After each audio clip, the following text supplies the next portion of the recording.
KMC here. I'm so excited today to get a chance to talk to my good friend Chuck Yates from Coyote Stageworks.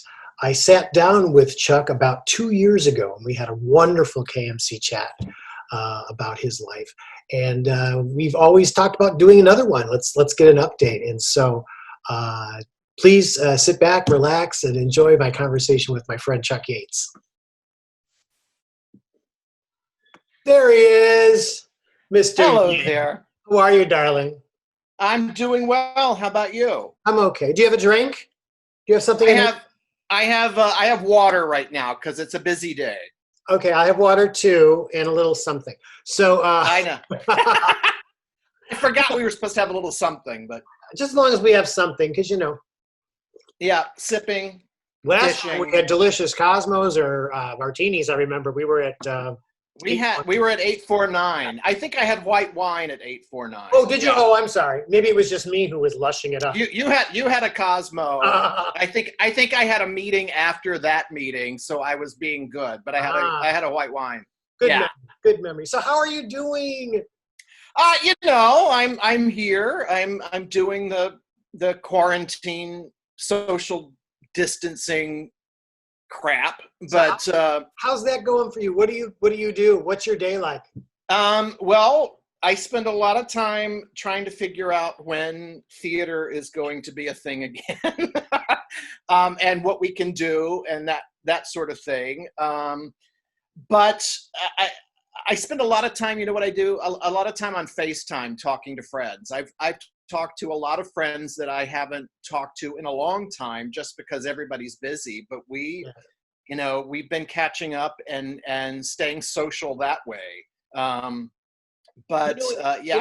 think that to that point is that, had this not happened, I don't think we would have been, we don't take the time to do that. I don't think we have. Well, it's interesting because before the pandemic, I usually, because of what I do and the social aspect of it that goes with it, I see a lot of my friends 3 or 4 times a week at all of these different events that we go to and we support and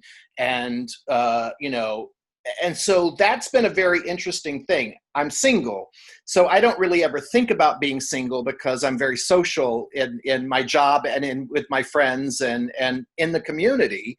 And so for the first time in 7 years that I've been single, it's been interesting because there's not that balance of coming home and being with a dog and then going out and having a great social life. So I had not really, I guess, had time to think about this sort of thing. And now that we've had lots of time since I've been doing this since March 12th. Yep. And so, the FaceTime, the Zoom thing, keeping up with people and just checking in, Again, like I say, I'm talking to people that I know I probably wouldn't have done so much of, and some I have a weekly, Zoom call, and we just didn't have the time or never really made the time. But everyone's life stopped in March. I mean, that it did. It just stopped. And I have never had nothing to do in my life. I know. Well, that's the thing I keep talking to my friends about is like, I'm a planner. And usually, you pick up the phone in the morning and look at the calendar and you can see what you have to do today. And then you can look through the end of the week. And, there's usually, anything from like dinner with friends, lunch with friends, a board meeting. We have a play reading on Sunday, or we have a show opening in 2 weeks. So you're in rehearsals and there's always something to look forward to. And right now there's nothing. Yeah, it's crazy. And so for someone, I'm sure you're the same way, but for someone like me that it gives you something to look forward to when you can look at your calendar and you've got stuff coming up. Some of it's fun stuff, some of it's work stuff, some of it's a root canal, but it's something. it, and I found that, with that now in our lives, and Mark and I, my husband and I, we were always, he planned everything out. And I mean, I would get up sometime and just say, what are we doing today? And Uh-huh. now when I ask him that question, it's like, this is it, This is it. So, This is it. We're sitting in the pool. yeah, I mean, it's just the way it is. And the really hard part about it is that, you really can't go out, No. even to, so it's been I will tell you, it's been quite a bit just being with one person 24/7. And luckily, we are able to have our own space in the house. Well, I've seen your house. Yeah, Yes. you've got an upstairs and a downstairs, and His upstairs is his, and he's continuing to work. I currently am looking for employment. My job was eliminated due to COVID. Yeah. And so I'm looking for the first time since I've been here. So, which is a different experience for me too. You're not the only one though, No. baby. I mean, that's the thing. That's what I keep reminding myself when I get down about a lot of this stuff. It's everybody. I can't play the poor me card. It's everything. No. And I am very sympathetic and empathetic to all of my friends who are going through this too. And if I can help in any way, I will. I can. And we're seeing some of our friends suffer from that, and well, the whole country. The whole country, the whole world. Yeah. You know how Palm Springs is. We have our peeps. We're in our own little bubble, and we take care of each other, and we do check in. And that part I'm really grateful for. But there's no chance to go out. So no, there's really no chance. I mean, I go to the grocery store because you have to do that. But I'm so stealth at the grocery store. Like, I avoid aisles with people. I'll come back. You used to go up and down the aisles and you get all your stuff and then you go. Well, I do such a zigzag in the store because if I see people on an aisle, it's like mental note, I'm coming back to that aisle. And I just avoid people as much as possible. There's only like a couple of people that I have seen where we, sat outside and talked and had a glass of wine and social distance.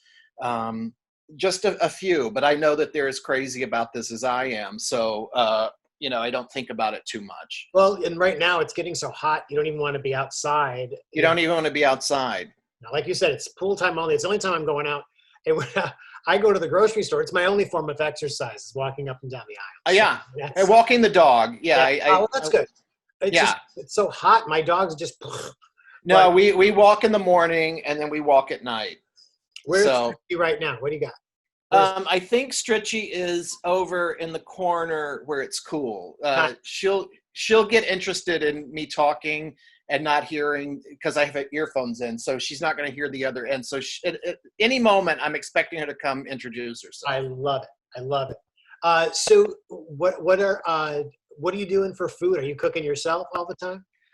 I'm actually cooking a lot. Now, I like to cook. It's very interesting. I mean, when I was married, we cooked a lot for each other and together. And when we got divorced, I cook. I like to cook. I know how to cook, but it's hard cooking for one. Yeah.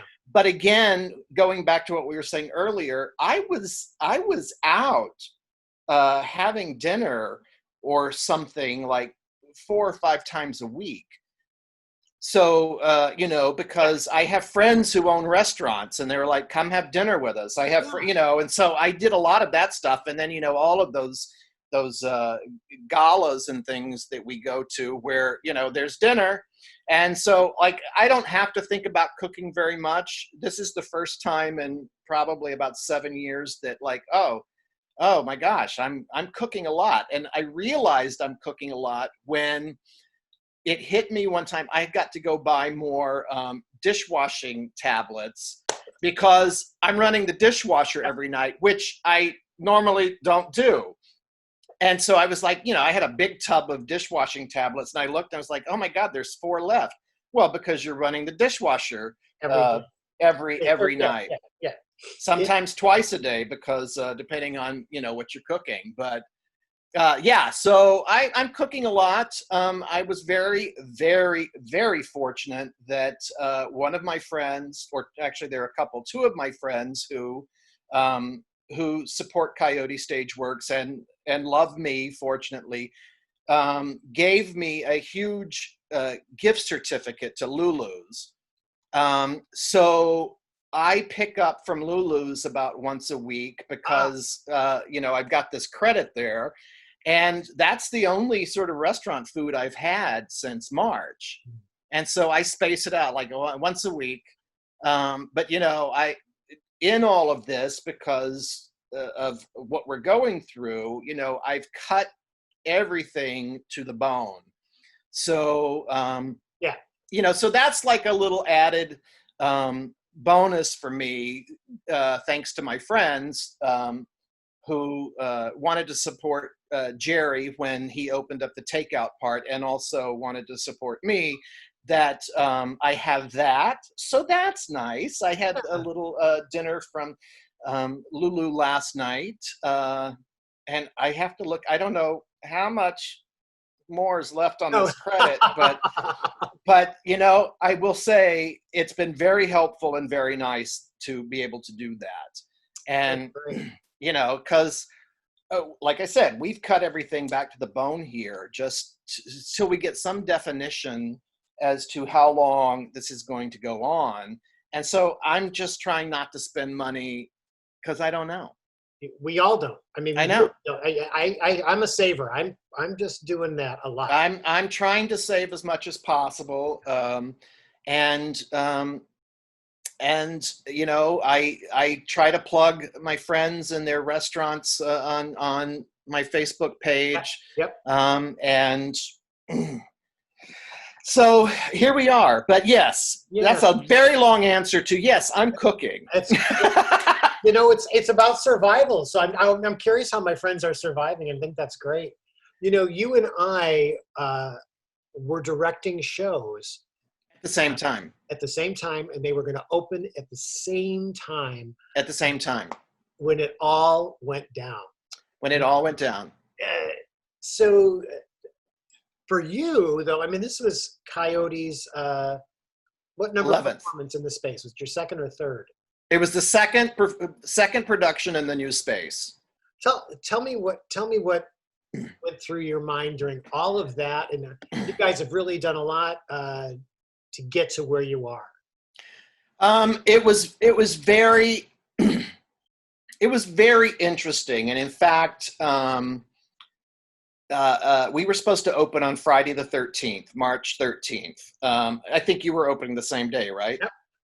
So we were supposed to open Friday the 13th. Thursday, we came in with David A. Lee to take the production shots. So we had production shots for reviews and for records. And we were taking the photos, and we were supposed to have an invited dress that night. But while we were taking the photos, David Yates, I think you know David Yates. Yeah. He's a college mate of mine, and he was in the play, but he's also my president of the board for Coyote Stageworks. And so all while we were taking pictures, we were like over in the corner going, well, what do you think? What's happening? And I was on the phone looking at, scrolling through news things. And that was the day that we found out that Broadway was shutting down for 30 days. At the time, it was 30 days. And then I said, okay, Broadway's shutting down. And then within minutes, Disney World was shutting down. And we kind of just went, okay, what do we do? This is not good. And, when you put so much work, as you know, into the rehearsals, and, we've got a gorgeous set that's still sitting on the stage at the Cultural Center since March. We've got a gorgeous set that Tom Valek built, and all the work that has gone into it, and you get right up to that opening night finish line, and there was just no way we could do it. There was just no way in my, consciousness to try to get people into a theater at that moment. And so we, fortunately, Michael Green, who is, one of the heads of the Cultural Center, and their manager, Eric, they were all there that day. And so they came into the theater and we sat down. I said, we need to talk. I said, Broadway just shut down. Disney World shut down. I don't think we can do this. And I said, what can we do to maybe open this in April, like 30 days, like Broadway was shutting down for 30 days. Right. And so we looked at dates and they were like, yeah, we can do it 30 days from now. There's really, with their schedules of things, they said there's things that we could move around. So you don't have to take the set down was the big thing. And so that was on Thursday, and we said we will regroup on Sunday to talk about, let's just take a break, and we will regroup on Sunday to figure out April. Well, by the time Sunday came around and we regrouped, it was clear a month was not going to cover it. So, and then, the shutdown came and everything got shut down. So, like, if this had to happen, which obviously it happened, but if all of this had to happen, I am so grateful to be in business with the Cultural Center. They have been amazing. They have, like I said, it's been since March. The set's still sitting there. It's not in their way because they are closed also. They're not, other than the drive-in, which I'm going to tonight. I saw that. Yeah, going to the drive-in tonight. But, they've been forced to rethink all of their stuff too. Mm-hmm. And so I'm just, if this had to happen in the way that it's happened, I'm just so happy to be in partnership with them because it has been supportive and hard on everybody, but supportive and just so great to be in business with them. When all that was going down, like you said, we were at the same dress rehearsal, like you. Yeah, same thing. I know everyone was texting each other with you. They were always, like, what is Chuck doing right now? Like, we needed to just understand someone who was going through the exact same thing. And then I had a text. I had a back and forth text conversation going at the same time with Sean Abramowitz, who was managing director of your show, and he was talking to Jerome, right? And we were texting back and forth. And at the time, I said early on Thursday morning, I said we're going forward. And we're going to have hand sanitizer, and we're going to be careful and clean everything. And that was Thursday morning. And so, and also at the same time, I was going back and forth with Robbie Wayne at Desert Rose. We were all having conversations back and forth, and it was just like constant. And a little bit with Michael Shaw, but his show was not opening until after yours closed. So right. So the three shows that were opening that weekend, we were back and forth. And I, like I said Thursday morning, we're going forward, hand sanitizer, we're wiping everything down. We're going to try it. Well, and I sent out an e-blast saying that to the Coyote followers. And then by 4:00 that afternoon, it had changed. It had completely changed. Yeah. And so I remember Sean saying to me, just keep us posted on what you're doing. And can I curse on here? Of course. Okay. All right. So around 4:00 that afternoon, I texted Sean and I said, we're shutting down. I said, we're shutting the show down. And all I heard back, all he typed in was fuck. and then we made an announcement, and then Sean made an announcement, Sean and Jerome, about your show, and then Robbie Wayne and Matt over at Desert Rose, they did the same thing. It was just like we were all in agreement that it's just a play. It's not worth having Right. on your consciousness that you are jeopardizing anybody. Yeah.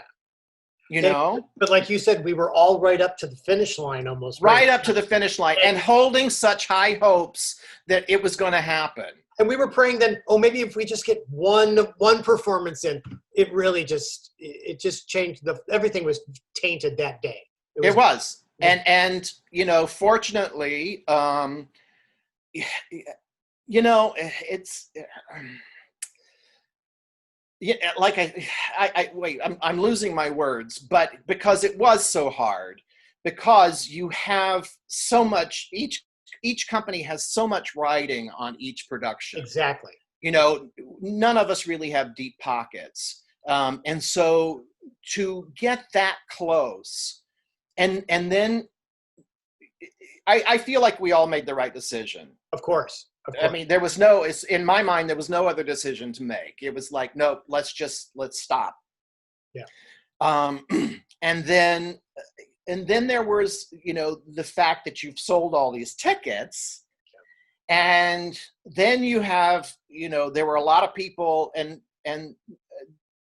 it was a good balance between the three options we offered people. But, we offered people a gift certificate to a future Coyote show. We offered them a chance to just turn that ticket into a donation. Yep. And then if that didn't work for people, and we do have a lot of snowbirds out here who were leaving town immediately because they were trying to get back home, we had to give a lot of refunds, which in the midst of all this happening, and you'd get these emails, we want a refund, we want a refund, we want a refund. And well, you can't say no. And so those first few days were really just nerve-wracking. Yeah. And, and so, but, as it's gone on, and here we are, it's, most days I'm pretty philosophical about it.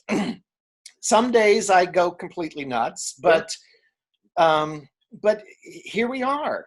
Yeah, and with your show, it was a 2-person show, right? A 2-person show.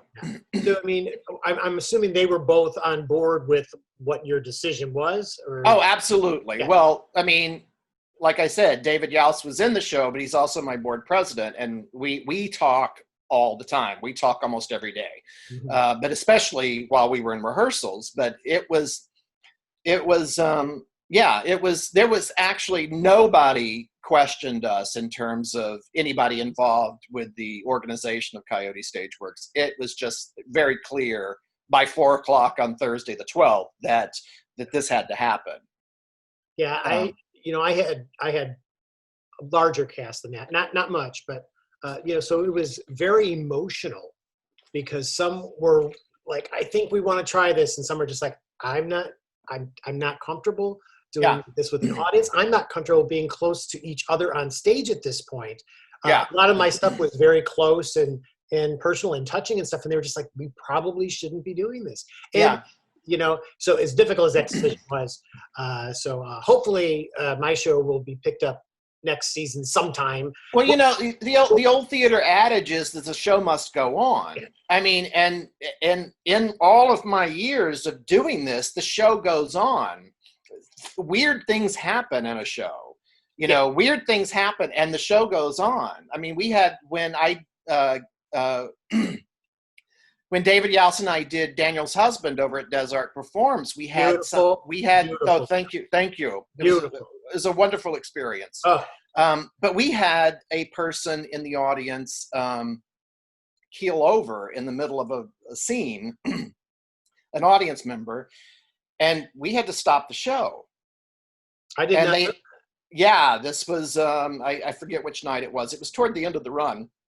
And they had to bring an ambulance in, and it took, I don't know, like 20, 25 minutes to get them safely out of the theater and on their way to the hospital. But my point is that David and I were in the middle of a pretty heavy scene in Daniel's Husband, and we both looked at each other. We could tell something was going on. We couldn't tell what. But then we heard somebody say, "Is there a doctor in the house?" Which, you always hear that in the theater, and you're like, "I've never heard that." I mean, but you always hear those stories. Is there a doctor in the house? Well, there it was. Is there a doctor in the house? And David looked at me and said, "Let's just go off the stage." So quietly we exited, and we sat back there and waited, and it was like 25 minutes. And I told him, I said, when we go back out, if we're able to go back out and finish the show, I said, we have to back it up to the beginning of that scene, which was not much, but I said, yeah, you don't want to start in the middle of that. Yeah. Yeah, because there was a lot that was happening in that scene that was being talked over in the audience. That was how it started. We were hearing all this whispering back and forth. And so we backed it up, and we started the scene again, and we finished, and the audience was right there with us, and everybody knew what was going on. So they were so with us that we did that. But the show always goes on. Well, this is a time when it just doesn't. Yeah. Well, so what is the future right now as you have it right now for Coyote? What are you guys planning? So because this has stretched on, and we've been kind of every day checking what's happening in the world and whatever, and clearly the numbers are through the roof in the US right now. So it's worse than it was when it first started. Right now, we have been in discussions as of last week with the Cultural Center. We are working on doing some outdoor programming, not full productions, because it's too much right now. But we are, first of all, they're going to allow us to, they're doing the drive-in Friday through Sunday. They're doing drive-ins Friday through Sunday at the Cultural Center. Right. So we have talked to them, and they are being really great about this. We're adding a Thursday night drive-in soon, hopefully in August. We're working on that because, like I said, this all started happening last week. It'll be a different movie than they show on Friday through Sunday. We're working on the rights to one of the movies right now. I'll tell you as soon as we know that that's for sure what it's going to be. But it'll be a Coyote. It'll be a drive-in movie night benefiting Coyote Stageworks. Got it. And that's something, because I know everybody's looking for something that they can safely do. Now, when we get into the fall, out of the heat mainly, we are going to start an outdoor cabaret for Coyote. And I have such a really wonderful Rolodex of performers who have been coming and doing Coyote shows, who have their own like one-person cabarets. Sure. And so we're going to do an outdoor Coyote cabaret thing in the parking lot at the Cultural Center. Very nice. And I think that will be fun, because it'll be music. It'll be like mostly Broadway show tunes. People will come, and I think, you can sit in your car, or you can sit socially distanced in chairs. And, there's alcohol at the Cultural Center, and there's wonderful popcorn and all that kind of stuff. So we've been picking out dates, and I've talked to a few performers about when we can make that happen. And I think that's going to start in October. Oh, that's wonderful. I mean, we've had the world, especially the theater community, they have to reinvent ways to keep things going and keep things vibrant. And it's it's difficult because it's difficult because, well, you have to do something that's not going to wreck your budget, at least right now, because you also have to take into consideration that people are nervous about going and doing things. So I'm looking at things that I can do outside and that don't require, a huge audience to sell out or whatever, but can be fun and can keep Coyote alive and in the public eye. Did you, last July, a year ago this month, did you come to our Big Queen Bingo at the Zozo with Tommy Rose? I missed that. We had the best time. It was a little fundraiser. It was not like an expensive thing for people to do, but we did Big Queen Bingo at the Zozo. That place was packed. And we had been talking to Tommy about doing it again this year until all of this happened. Yeah. But I think I've been talking to Tommy and I've been talking to the Cultural Center. And I think we're going to do a drive-in bingo with Tommy. So we're talking about how it's all going to work. That's a good idea. Yeah, I think we can play bingo outdoors. And it was such silly fun last year. And so now the new twist is it'll be like drive-in, Big Queen drive-in bingo. That's interesting. Hey, it's something different. And you know what? Right now, everyone's looking for anything. Anything. Well, Chuck, is there, are you guys, do you have a page or something you want people to donate to for Coyote? Yes, absolutely. If anyone would consider it, it's coyotestageworks.org, O-R-G. And then there's a donate button, a donate page there. And that's the quickest, easiest way to do it. And we would greatly appreciate it because even though we are, like I said, we've cut back to the bone as far as we can cut, we still have ongoing costs, monthly costs that there's just no way out of, like liability insurance. We have to keep that going. And, utilities and that sort of thing that keep the business running, and there's always that stuff, and it's not huge, but it really eats into the savings account, which there's not a big one. And I think I said this on a TV interview and you know this from working on How to Survive an Apocalypse. When a theater company gets to the point of opening night, pretty much all of their bank account is in that production. And then you need, and then the ticket sales. You need all that other stuff then, yeah. Pull the money back in, and then and then you go from there. And so what happened was there were no tickets. I mean, the majority of the ticket sales were refunded, and so there's and then also usually by the time May comes around, we're starting fundraising for the next season. All through the summer we're building up the bank account and stuff. Well, we haven't done that yet. We're getting ready to, because now I feel like we have a little bit of a plan on programming. But we had not started our fundraising yet because I personally felt like money needed to go to Eisenhower, money. Yeah. Some people came to, Lucy Arnaz started the whole Desert Mask Project. That's not the correct name for it. Mask Project?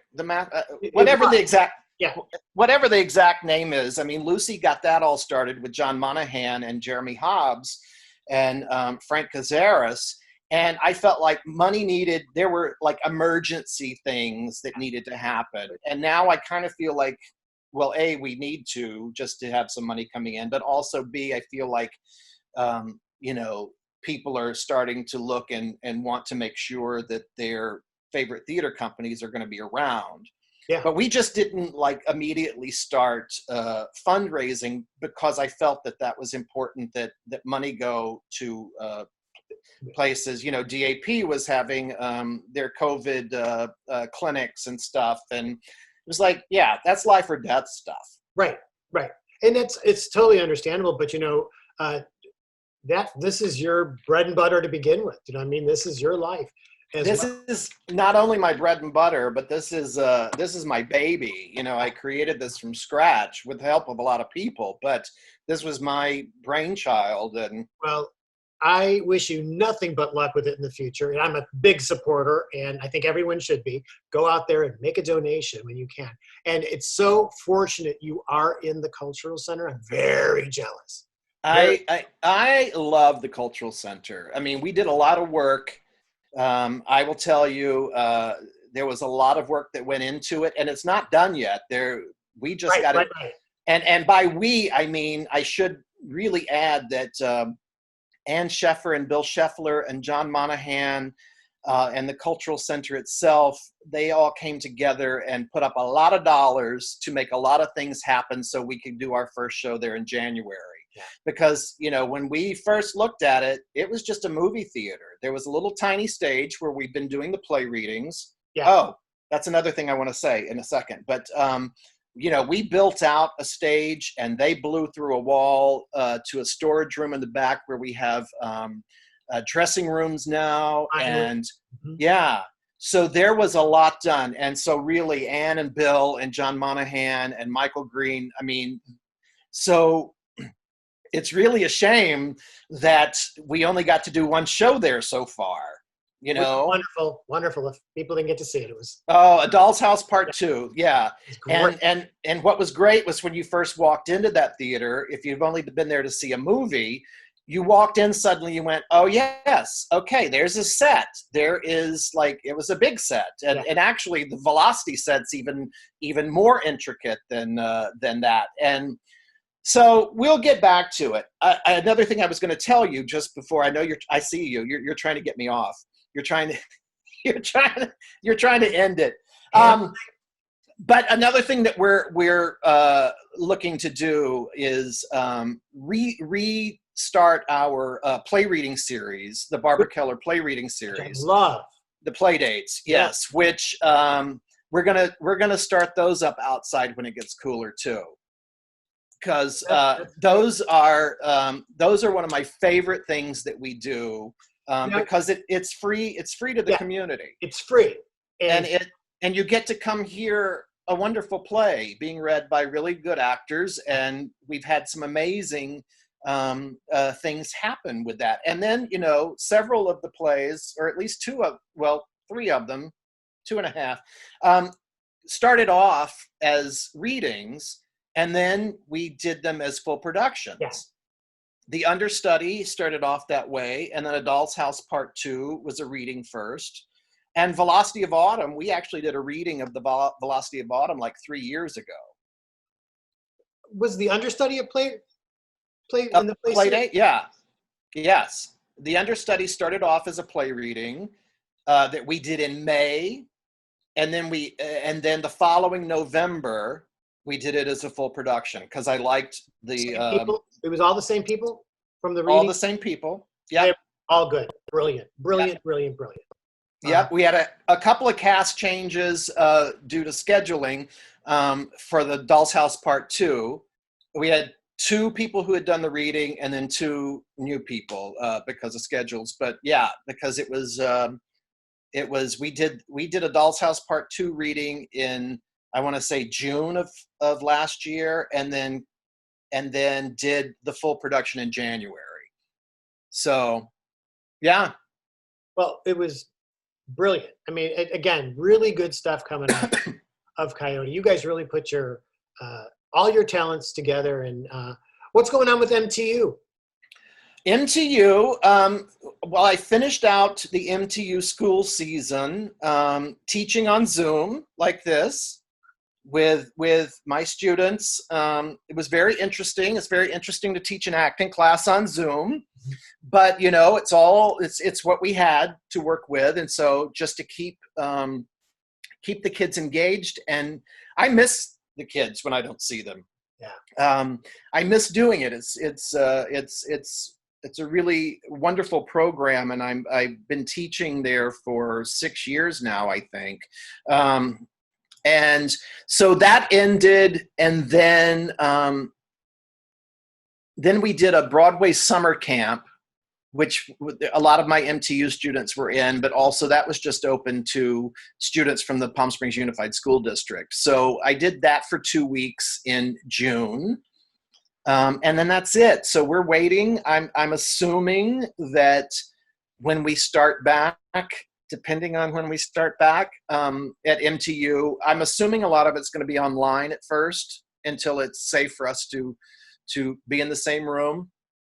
but I haven't heard a definite from David Green yet in terms of what the plan is. But I'm assuming it's going to be online at least in the beginning part of the year.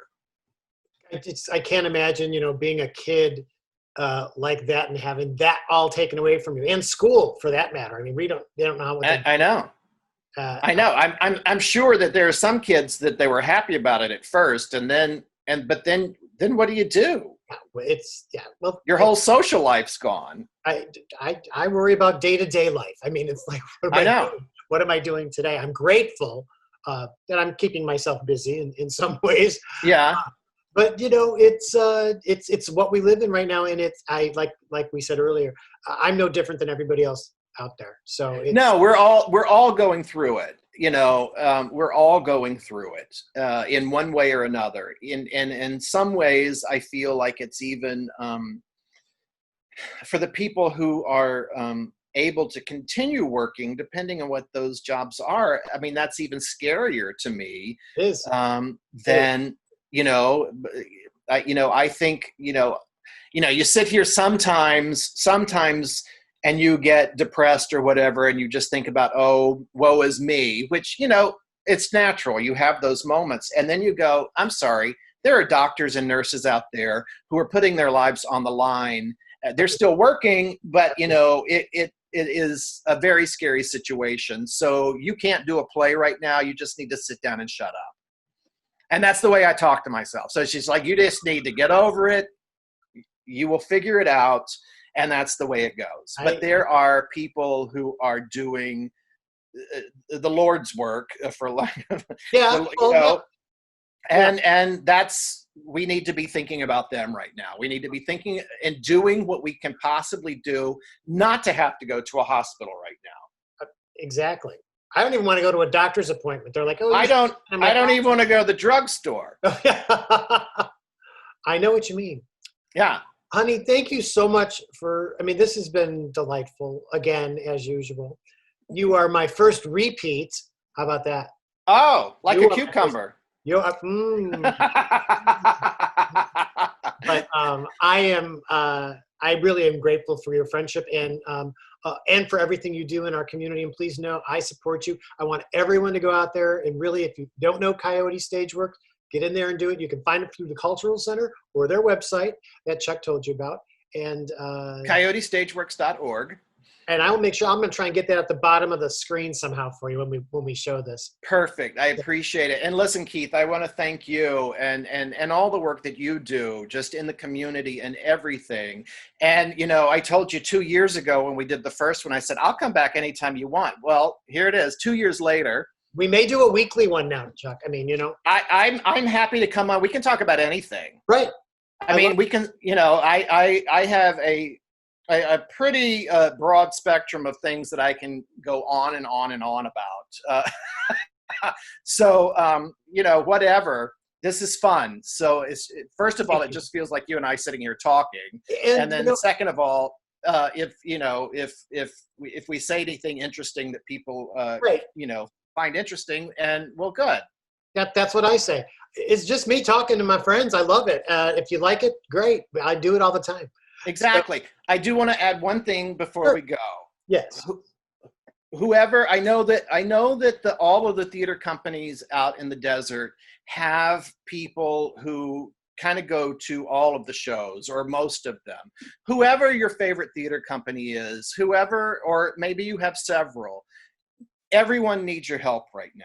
They do. Everyone. Desert Ensemble Theater, Desart Performs, Desert Rose Theater, Coachella Valley Rep, Coyote Stageworks, and more and more and more. I mean, because there's a lot of theater companies here. Yeah, there are. Those are just ones that my friends run, but we all are in a very peculiar place. And if you have a little something, spread it around or give it all to your favorite one.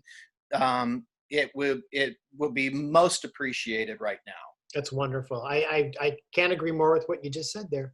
Well, honey, thank you so much. And I know that we'll be in touch. Yes.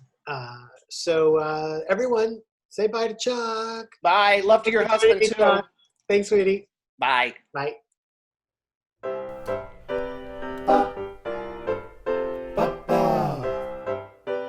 ba, ba.